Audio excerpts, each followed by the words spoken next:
जब मैं क्लास में पढ़ा रहा होता हूँ तो बच्चों के पास अपनी प्रिंटेड बुक होती है और मेरे पास यही ट्रांसक्राइब्ड बुक होती है। होता वही कुछ है जो आम किताब में छपा हुआ है, लेकिन मैंने उसको टच करके पढ़ना है और प्यारे बच्चों ने देख के पढ़ना है। फ़र्क इतना है। तो मैं क्योंकि उर्दू में शायरी भी करता हूँ, सिनफ़े गज़ल जो है वो मेरा मरगूब पॉइंट है, इस गज़ल पे मैं लिखता हूँ। तो ये गज़ल एक, अगर आप इजाज़त दें जी ज़रूर सर। तो नाज़रीन के लिए पेश करता हूँ।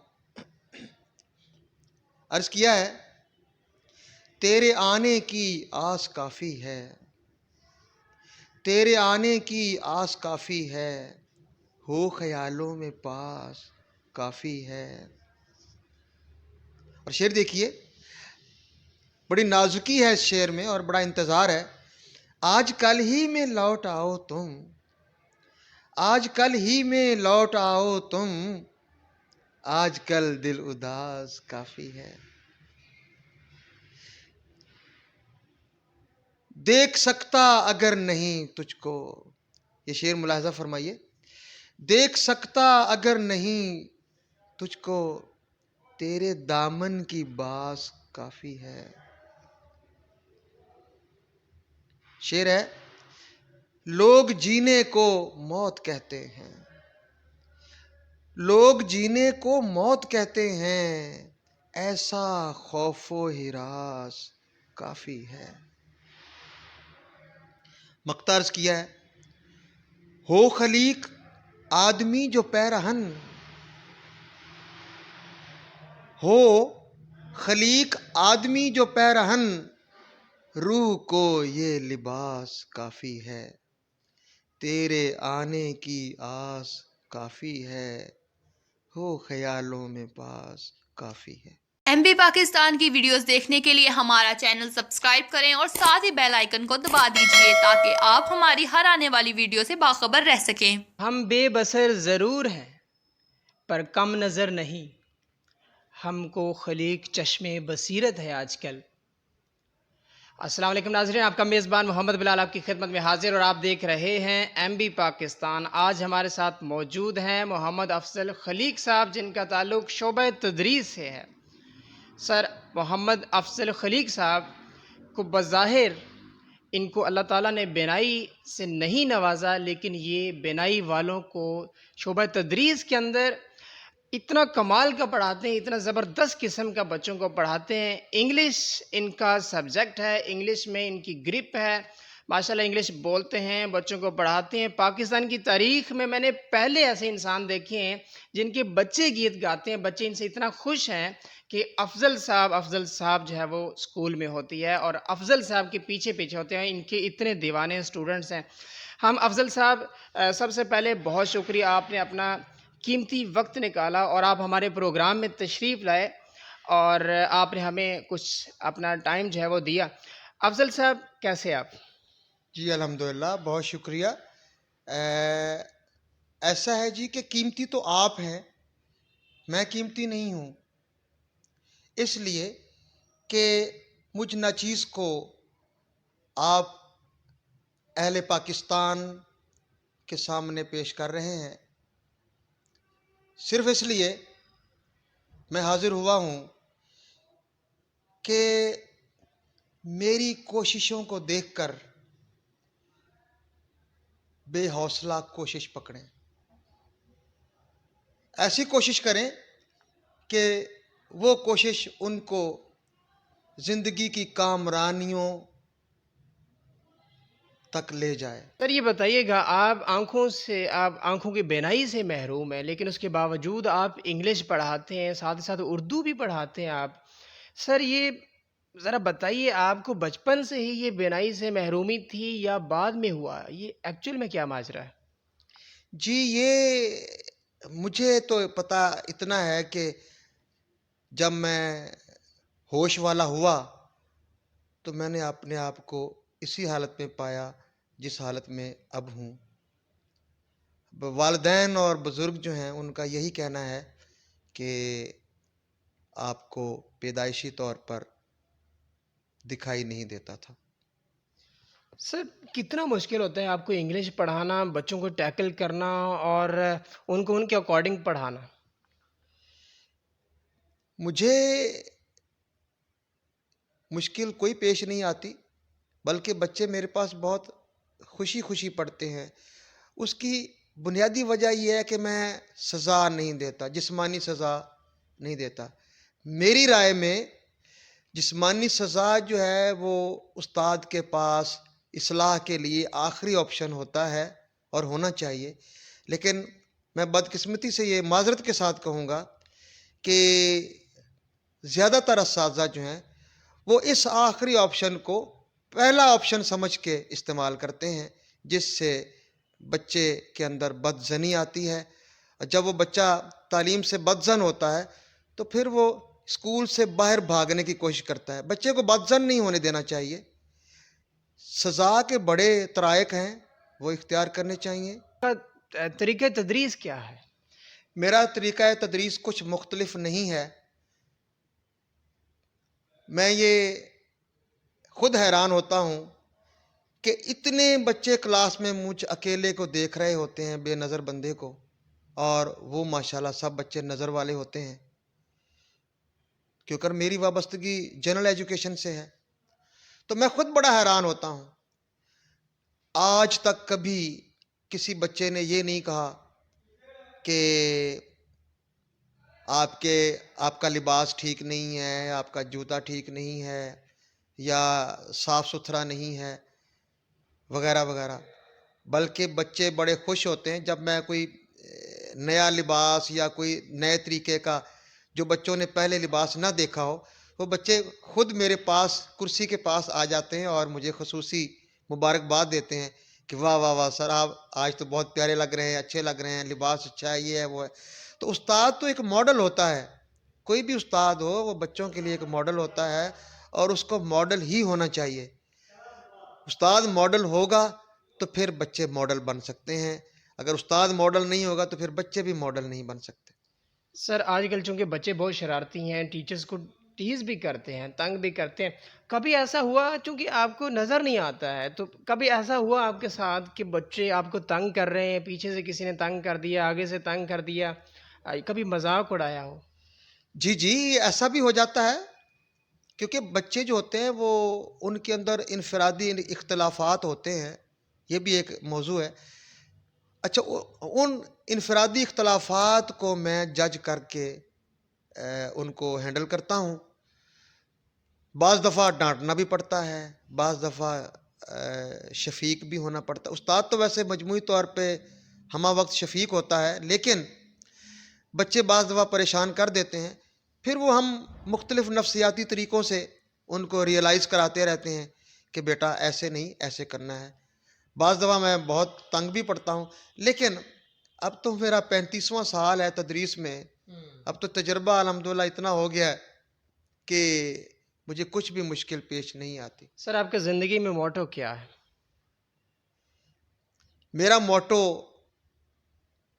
जो है वो मैं समझता हूँ कि हर एक का होना चाहिए। वो माजूर है या वो माजूर नहीं है। आदम के किसी रूप की तहकीर न करना। ये मेराज इंसानियत की बात कर रहा हूँ। जब मेराज इंसानियत का शऊर होगा, एहसास होगा, तो फिर बुरा भी अच्छा बन जाता है। आदम के किसी रूप की तहकीर न करना, फिरता है ज़माने में खुदा भेस बदल कर। सर आपके साथ में जो स्टाफ हैं, अथॉरिटेटिव पर्सन्स हैं, अथॉरिटी हैं, स्टाफ मेंबर्स हैं, कभी नार्वस लोग भी किया किसी ने? जी, मैं इस हवाले से यही कहूँगा कि रोज़ जीता हूँ, रोज़ मरता हूँ, अभी पूछते हो क्या करता हूँ। मुझे क्या, बल्कि तमाम माजूर अफराद को, खा उनकी माजूरी किसी भी किस्म की हो, उनको टीज किया जाता है, उनको थ्रेट किया जाता है, उनके साथ नारवा सलूक भी किया जाता है, एनकरेज थोड़ा किया जाता है और डिस्करेज ज़्यादा किया जाता है। लेकिन हम अल्हम्दुलिल्लाह, मेरे जैसे लोग बड़ी बहादुरी से ऐसे रवैयों का, ऐसे तकलीफ दे नापसंदीदा रवैयों का, गैर इंसानी रवैयों का मुकाबला करते चले आ रहे हैं और करते रहेंगे इंशाअल्लाह। क्यों कर उनकी जो इस दुनिया की ज़िंदगी में बका है इसी बात में है, वरना तो वो चूर चूर हो जाएंगे। सर, अब तक आप 35 साल आपकी माशाल्लाह सर्विस हो गई। इस 35 साल सर्विस के दौरान में किसी ऑफिसर की तरफ से, किसी अथॉरिटेटिव पर्सन की तरफ से किसी ने आपको तंग किया हो, नारवा सलूक किया हो जिससे आप नाला हैं? जी, मेरी 35 साल मुलाजमत में 3 मौके ऐसे आए कि जब मैं बहुत रोया भी, परेशान भी हुआ। अब वो 3 वाक़यात जो हैं वो तो अब शेयर करना मुश्किल है, वक्त ज़्यादा हो जाएगा। अलबत्ता मुझे ये ज़रूर एहसास हुआ है कि मुख्तलिफ़ लोगों ने बाद में माज़रत भी कर ली कि जी गलती हमारी थी, लेकिन आम तौर पे ये जितनी भी एडमिनिस्ट्रेटिव अथॉरिटीज़ हैं, ख़ास तौर पर जो हमारे इमीडिएट बॉसेस होते हैं, अब मेरी 35 साल मुलाजमत में जो मेरे मौजूदा प्रिंसिपल साहब हैं, ये 13वें प्रिंसिपल हैं मेरी मुलाजमत में। मैं 13वें प्रिंसिपल के साथ काम कर रहा हूँ। तो ज़्यादा यही होता है कि हमें मुलाजमत से बरतरफ करने की धमकियाँ मिलती हैं। जब भी जो कुछ उनका दिल करे वो हमारे बारे में नाजेबा अल्फाज इस्तेमाल कर लेते हैं और लोगों को शो करते हैं कि ये क्या मुसीबत आई हुई है हमारे अदारे में कि इनसे अब कैसे निपटें। देखने वाले जो हैं, स्पेशली वफाकी वज़ीर तालीम जो इस सिस्टम को सारे को हैंडल करते हैं, उनसे आप क्या अपील करना चाहेंगे कि आपके लिए क्या किया जाए, आपको कैसे प्रोटेक्शन दी जाए? जिस उस्ताद को या किसी भी सतह के मुलाजिम को आप मनफी तरीके से डील करेंगे, वो तो अपने आप को ना जिंदों में समझेगा ना मुर्दों में समझेगा, वो दरमियान में लटका रहेगा। चाहिए ये कि ऐसे मासूसात वाले, ऐसी इम्पेयरमेंट वाले लोगों को खसूसी मोहब्बत के तरीके से डील किया जाए।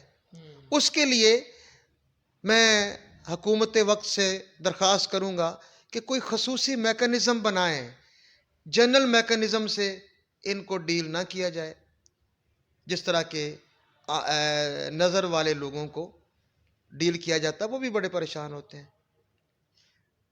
तो उसके लिए कोई एक खसूसी लेटर जारी किया जाए जिसमें ऐसे लोगों की राय लेकर कोई तरीक़ाकार बनाया जाए और लोगों को समझाया जाए, अफसरान को समझाया जाए कि इनके साथ इस तरह डील करना है, इनको डिग्रेड नहीं करना, क्योंकि हम इंसान पहले हैं, मुलाजम बाद में हैं। तो मुलाजम को हमारे जैसे मुलाजम को पहले इंसान समझा जाए, फिर मुलाजम समझा जाए। हमें हमारे साथ भेड़ बकरियों वाला सलूक ना किया जाए। सर, लास्ट पे देखने वालों को कोई मैसेज दे दें, जो बेनाई वाले हैं उनको मैसेज दे दें। जी, मैं मैसेज दे देता हूँ। हमारे बहुत सारे अफसरान जो हैं जिनके साथ मेरा वास्ता हुआ है, वो बहुत अच्छे भी हैं, बहुत ही अच्छे हैं, इतने अच्छे कि मेरे एक लफ्ज़ से वो सारे मेरे जज्बात को समझते हुए मेरे तर्जुमान बन गए, मेरी मुश्किल को आसान किया। ऐसे अफसरान में जनाब अली अहमद सियान साहब जो हैं वो चीफ एग्जेक्टिव ऑफिसर हैं स्कूल एजुकेशन के, और जनाब ताहिर सिद्दीकी साहब हैं फैसलाबाद के डिस्ट्रिक्ट एजुकेशन ऑफिसर, और जनाब मोहम्मद इरशाद साहब हैं वो एलिमेंट्री साइड के डीईओ हैं, और भी बहुत सारे दोस्त हैं जिन्होंने हमें समझने की कोशिश की और उनके साथ मिल के काम करने का मज़ा आया। असल में गलती कोताही हर किसी में होती है, कोई भी मुकम्मल नहीं है, लेकिन इसका ये मतलब नहीं है कि आप उसको इंसानियत के दायरे में ही ना लाएं। माजूर अफराद को पहले उनका हक़ इंसानियत दें, उनको हक़ इज़्ज़त दें, हक़ अदब दें, फिर उनसे काम लें। और ये ऐसे लोग जो हैं, मैं बिल्कुल बड़े फ़ख्र के साथ और अल्लाह ताला की शुक्रगुजारी अदा करते हुए कहता हूँ कि ऐसे लोग बहुत सारे बीना अफराद से कहीं ज़्यादा अच्छा काम कर सकते नहीं बल्कि करते हैं, और उन्होंने साबित भी कर दिया है। कभी इस मौजू पे आपसे गुफ्तगू हुई तो मैं आपको बताऊंगा कि पाकिस्तान के नाबीना अफराद ने और दीगर माजूर अफराद ने क्या क्या कामयाबियां समेटी हैं, न सिर्फ अपने लिए बल्कि इस अपने वतन अजीज़ के लिए भी।